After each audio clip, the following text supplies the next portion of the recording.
आज मुलाकात है, क्या मुतवक्का है कोई नाम आने का? बस अब अंदर जा रहे हैं, इंशाल्लाह कोशिश पूरी है कि वो हमें अपने नाम दे। तो आपने ज़हन बना लिया है?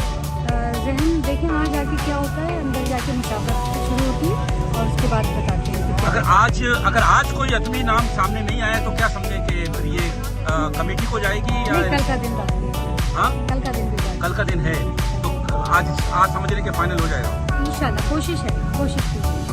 कुछ नाम बताएंगे आपकी तरफ से, कौन से नाम है? बस आज अब देखते हैं जाके, जी? देखते हैं वहाँ पर क्या सूरत हाल है। कुछ तय हुए नाम नहीं, नहीं, उस साहब जैसे मीटिंग करते हैं।